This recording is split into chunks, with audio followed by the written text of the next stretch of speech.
Bonjour à toutes et à tous, j'espère que vous allez bien. Aujourd'hui on se retrouve dans nos nouveaux bureaux.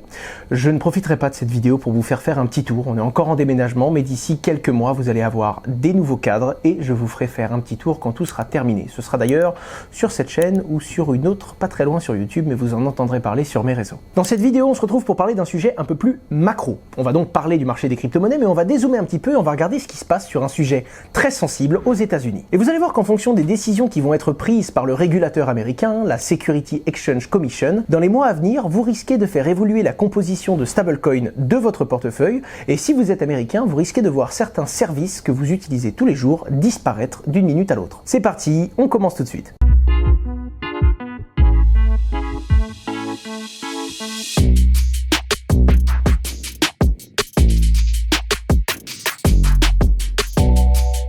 Remettons un peu de contexte. Dans les dernières semaines, deux grosses sociétés américaines qui proposaient des services pour générer des intérêts à leurs clients se sont pris une amende et ont dû arrêter leurs services. Nexo a payé 45 millions d'euros d'amende et a préféré quitter les États-Unis pour pouvoir continuer d'exercer et de proposer ses produits. Kraken a payé 30 millions de dollars d'amende et a dû instantanément arrêter de proposer ses produits aux États-Unis. Ils ont d'ailleurs précisé qu'ils continuaient à les proposer aux Européens. Alors déjà, est-ce que c'est une surprise ?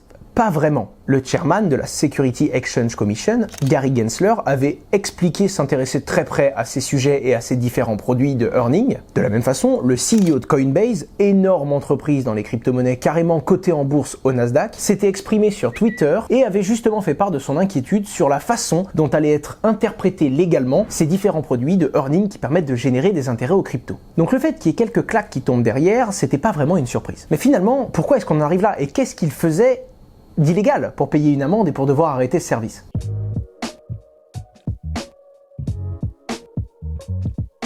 Dans une vidéo publiée sur Twitter, et oui, Twitter c'est le nerf de la guerre en crypto définitivement, Gary Gensler, le chairman de la Security Exchange Commission, explique que la plupart des entreprises ne communiquent pas avec suffisamment de transparence sur la façon dont les crypto-monnaies de leurs clients sont utilisées pour générer des intérêts. Il explique également que la plupart du temps ce n'est pas du staking, c'est-à-dire que ce n'est pas le fait de bloquer la crypto-monnaie dans la blockchain afin de sécuriser le réseau, mais ce sont d'autres solutions de finances décentralisées ou de prêts que vont mettre en œuvre l'entreprise afin de générer des intérêts et de les distribuer à leurs clients. Et donc non seulement ce n'est pas vraiment un service de stacking, c'est un service de earning, et la communication est très floue, c'est-à-dire que ce n'est pas réellement clair pour le client, il ne sait pas réellement comment est utilisé son argent pour générer ce profit. Et c'est là où ça pose un très gros problème. Si c'est un produit de stacking en soi, ce n'est pas très compliqué. C'est facile de justifier la provenance des profits et de donner de la transparence à son utilisateur. Mais la plupart du temps, c'est une multitude de services qui ne peuvent pas être considérés comme du stacking. Et à ce moment-là, la Security Exchange Commission considérerait que ce serait un produit que l'on pourrait assimiler à l'émission d'une security. Si vous êtes francophone, rien à voir avec le mot sécurité. Une security est un titre financier qui doit être enregistré légalement auprès de la Security Exchange Commission pour pouvoir justement être émis sur le marché et proposé à des clients. En gros, la Security Exchange Commission pourrait attaquer un différent nombre d'entreprises et faire arrêter des services car, selon elle, ces sociétés sont en train d'émettre des produits financiers sans autorisation. Vous l'avez compris, c'est une question de forme et d'interprétation légale. D'ailleurs, le CEO de Coinbase lui-même, Brian Armstrong, a expliqué qu'il serait prêt à aller défendre légalement le fait que son offre de stacking n'était pas une security, si jamais la Security Exchange Commission venait à se tourner vers Coinbase et à leur demander, à leur tour, de cesser de proposer ce service. Mais ça peut aller beaucoup plus loin, et ça peut vous affecter beaucoup plus que de savoir qu'il y a des changements de forme légale sur certains produits aux États-Unis. En effet, il y a de ça quelques jours, et je pense que vous ne l'avez pas manqué, le régulateur new-yorkais, cette fois-ci, le New York Department of Financial Services, a demandé à Binance et à son partenaire Paxos d'arrêter d'émettre le BUSD. Le BUSD, qui pour ceux qui ne le connaissent pas, est un stablecoin adossé au dollar américain. En gros, une crypto égale $1. Pour des questions de forme, encore une fois, Binance a dû arrêter d'émettre le BUSD. Si vous en avez, ne paniquez pas, vous avez jusqu'à février 2024 pour récupérer votre argent ou pour l'échanger contre une autre crypto. Mais à ce moment-là, la SEC, donc le régulateur américain, a pris la parole en disant que ça pourrait même être considéré comme un security, le stablecoin BUSD. Et à ce moment-là, ça pourrait remettre en cause la façon dont sont émis la plupart des stablecoins et toutes les sociétés qui les proposent pourraient donc avoir une interdiction de les émettre. Et à ce moment-là, si on enlève les stablecoins américains ou les stablecoins émis sur le dollar, parce qu'on connaît la puissance des États-Unis, quand ça concerne le dollar, ils arrivent la plupart du temps à faire imposer une extraterritorialité sur leurs droits et donc faire imposer la loi américaine un peu partout dans le monde. Autant vous dire que si on parle des stablecoins américains, on a l'USDC de Coinbase dedans, qui est l'un des plus gros, et si on parle des stablecoins dollars, on touche carrément l'USDT, le plus gros de tous, et là, c'est un game changer total pour la plupart des gens qui gardent des fonds sur la blockchain. Et je vous parle même pas des sociétés qui proposent différents stablecoins, qui auraient à payer une amende juste pour les problèmes qu'ils ont eu sur leur stablecoin américain. Ok, là c'est peut-être un peu tiré par les cheveux et je pense qu'on n'en arrivera même pas jusqu'à là. D'ailleurs, on va avoir des géants, notamment USDT,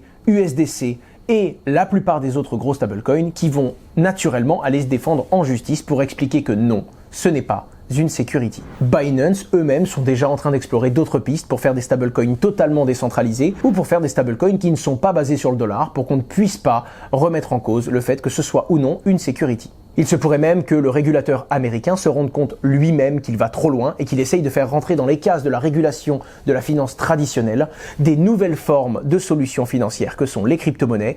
Et visiblement, le cadre légal de l'ancienne finance ne correspond pas du tout et pourrait même tuer l'innovation puisqu'il n'est pas applicable à la crypto-monnaie et à différents de ses services.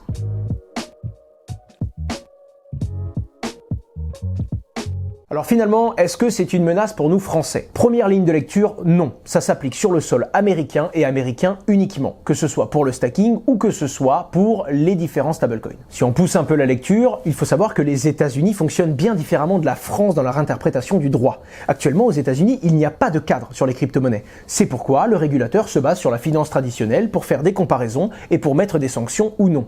Alors qu'en Europe, et d'ailleurs principalement basée sur les travaux français, une régulation est déjà en place. On a déjà catégorisé, il y a déjà eu une interprétation légale et on a déjà dit ce qui était ou non autorisé, ce qui offre une certaine visibilité et donc une sécurité juridique. Pas sur tous les services, je vous rassure, on va avoir quelques surprises sur les NFT et sur la finance décentralisée dans les années qui viennent. En tout cas, c'est quand même plus clair en Europe, qu'on aime ou pas les lois qui ont été mises en place, elles ont le mérite d'exister, ce qui permet aux entreprises de se positionner et de proposer ou non certains services. Et on a la dernière ligne de lecture. Les Américains, comme je vous l'ai dit, aiment bien imposer l'extraterritorialité de leurs droits. Il est donc possible que s'ils s'en prennent ne serait-ce qu'à leur stablecoin, chez eux ça puisse toucher le marché tout entier. Pas envie de dire de chiffres, mais je peux dire que la quasi-totalité des stablecoins sont adossés au dollar ou sont aux États-Unis. Donc d'un point de vue des stablecoins, ça pourrait nous toucher directement, même ce qu'il se passe là-bas. Par contre, d'un point de vue des produits de stacking et des autres solutions de earning, il y a quand même peu de chances que ça fasse changer toute la loi européenne uniquement parce que les Américains interprètent ça différemment. En tout cas, ça peut créer une opportunité. Ce qui ne peut pas se faire aux États-Unis se fera ailleurs. Vous savez que la crypto-monnaie est une révolution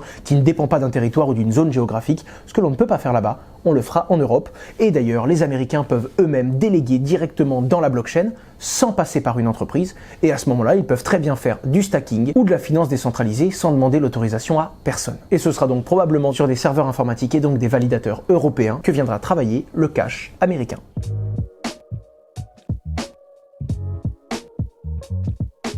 Les amis, j'espère que cette vidéo vous a plu. Ce sont des sujets qui sont complexes mais néanmoins passionnants quand on les comprend profondément et quand on comprend comment ça peut finalement affecter notre portefeuille et créer des opportunités ou au contraire mettre des bâtons dans les roues à certaines entreprises du jour au lendemain. Pour ceux qui ne me connaissent pas, je m'appelle Asher, je fais des vidéos sur les crypto-monnaies depuis 2016 et je vois évoluer le monde des crypto-monnaies, que ce soit d'un point de vue spéculatif, volatile et des opportunités financières, mais également de tous les risques et de tous les problèmes qui se passent dans cet écosystème, ainsi que la loi qui naturellement essaye de se développer autour ou au contraire vient brider l'innovation dans certains pays. J'espère vraiment que ça vous a plu comme type de vidéo, n'hésitez pas à me le dire en description pour que je puisse savoir si je dois rester vraiment sur des sujets plus techniques ou si des fois on peut aborder le truc sous un angle un peu plus financier ou même légal pour vraiment vous donner une overview la plus complète possible et la plus simplifiée possible de ce qui se passe réellement dans l'échiquier géant qu'est le monde de la crypto-monnaie et de la finance décentralisée. Vous trouverez en description une petite étude qui a été faite par le directeur des opérations de notre société Meria, mais également le directeur de notre conformité. Ils vont un peu plus loin dans la réflexion et vous donnent des billes pour comprendre un petit peu plus qu'est-ce qui peut réellement se passer